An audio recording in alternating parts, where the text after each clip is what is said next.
episode of Be the Teacher, we'll be discussing sound design. We'll talk about the difference between diegetic and non-diegetic, automatic dialogue replacement, the Foley Artist, the cost of music, and sound jobs. Let's get started. Sound designers and composers begin their work by studying the script and gathering as much information as they can about any sound or music it calls for. Some directors will already have a very clear idea about what the sound effects and/or music should sound like, while others may request that the sound designer or composer sit in on rehearsals to assist with developing effects and music to fit the specific contexts in which they will be used. Once they have a precise sense of what the production needs out of the music or sound, the composer begins composing the necessary musical pieces, and the sound designer begins to gather and create necessary sounds.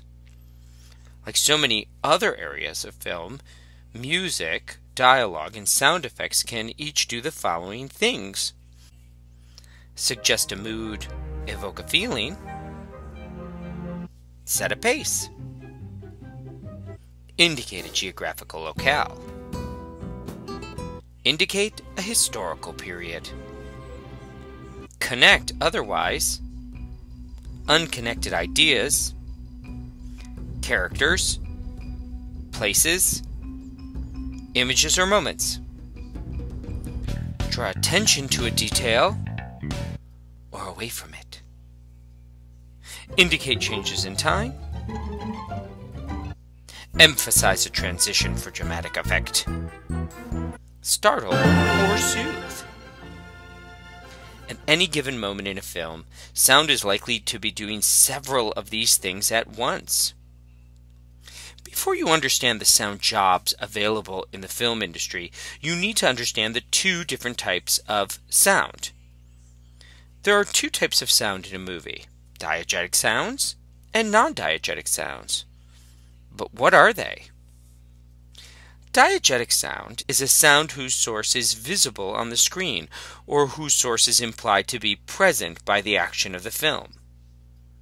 It could be voices of characters, sounds made by objects in the story, music represented as coming from instruments in the story space. Listen to this example here. What a lovely surprise. Here you went out, you said you might be late, and instead you come back with champagne and... As you can see, diegetic sound is any sound that is originated from a source within the film's world.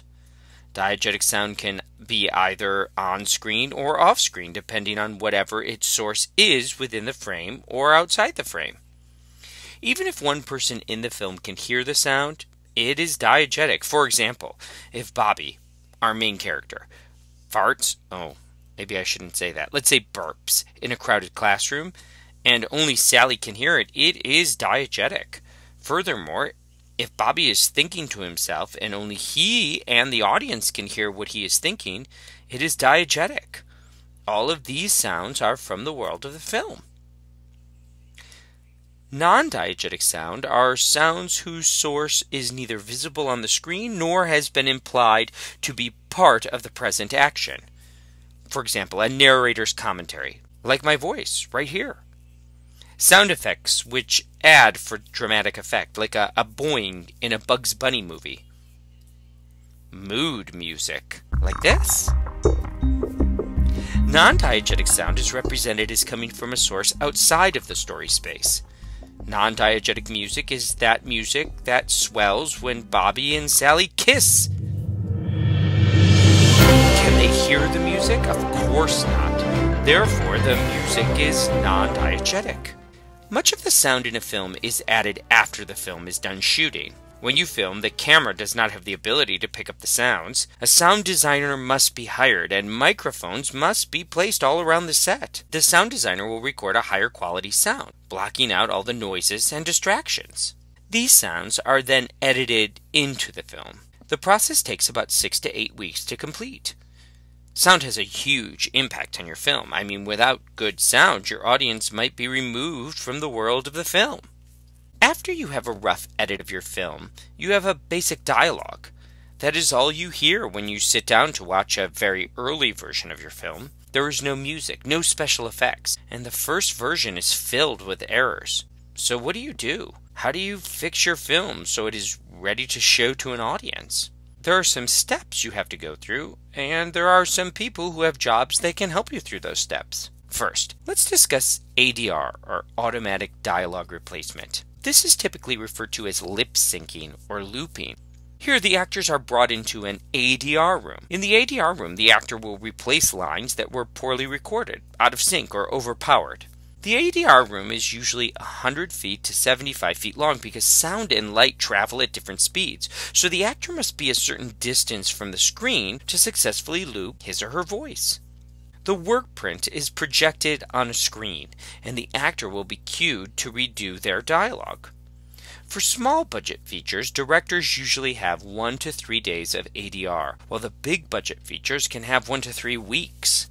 Now, Foley is one of the most interesting jobs. Did you ever wonder what really makes the sound when a sword swooshes through the air? Foley artists create those everyday sounds by doing things like crinkling cellophane or flapping cardboard. Many times, the ADR and the Foley room is one and the same. After you hire a Foley room, usually you have to hire a Foley team. As a team of 2, the Foley artists will isolate moments where sounds need to be recreated, and they will work to replace certain tracks of the film. A Foley team can cost from $200 to $500 an hour.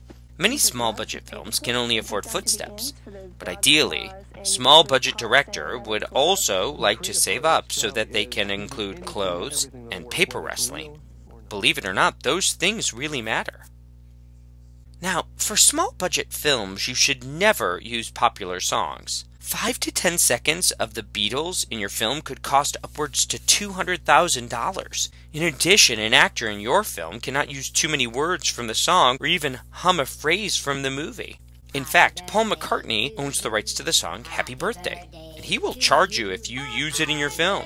In the movie Almost Famous by Cameron Crowe, the director budgeted between $2 and $5 million for the rights to certain songs. He paid $2 to $5 million for a few songs. This is called music clearance. Public domain songs and royalty-free music, like songs from a website like Imbotech, are free to use in your film. Public domain songs are songs that were recorded 95 years ago. You are allowed to use recordings that were done 95 years or more. If, however, a modern artist has re-recorded that song, for example, if Lady Gaga does Beethoven, you may not use the modern-day recording. You may print out the sheet music of a song and hire your own artist to record the song. Still, with so many variables, hiring an orchestra to play Beethoven may prove to be very expensive. So for small-budget films, a director should hire a local and/or undiscovered musician.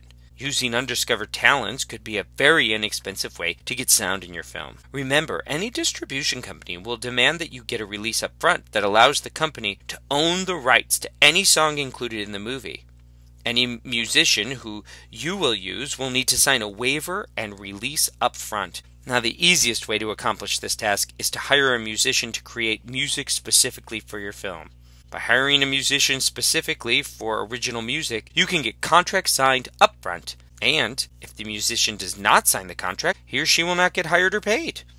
Remember, this is an opening title credit position, and those opening title cards are very important in the film industry.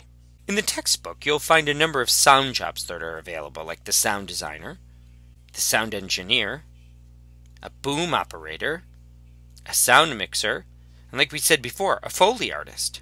You'll also find utility sound technicians. Those are the guys who lay down all the cables. Sound actually has some of the most jobs of all areas of film. You can get a job in sound and work for a very long time and live a very comfortable life. All this makes up the soundscape of the movie. That's all the sound that's added to the film. Those sounds are either non-diegetic or diegetic. We learned about Foley artists and what they do. We learned about automatic dialogue replacement or looping. We learned the rules of music, how you can't just put any song in any movie. So that's it. That's it for this episode of Be the Teacher. Thanks for tuning in, and I'll see you on the next episode of Be the Teacher.